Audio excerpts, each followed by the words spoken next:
But I will make a new covenant with the whole nation of Israel after I plant them back in the land, says the Lord. I will put my law within them and write it on their hearts and minds. I will be their God and they will be my people. People will no longer need to teach their neighbors and relatives to know me, for all of them, from the least important to the most important, will know me, says the Lord. For I will forgive their sin and will no longer call to mind the wrong they have done. Jeremiah chapter 31 verses 33 and 34, Net Bible. As we read these verses today, we can consider our own spiritual walk. We can reflect on the reality of God having planted into the hearts of all people the knowledge of His laws, His desires, His sovereignty, and His love.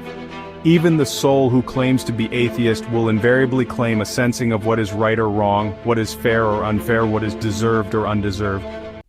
Who is it that has planted this sense of moral rectitude into our hearts, independent of our making a confession or knowing a creed?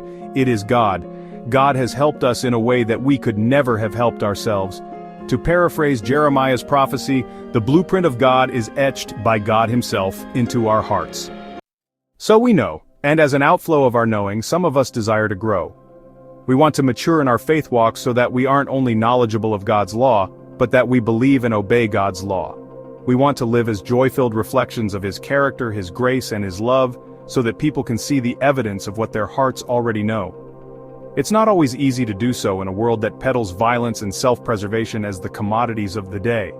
But if we are rooted and growing in God, then we will have the strength to display His truths, withstanding the pressures that the world sends our way.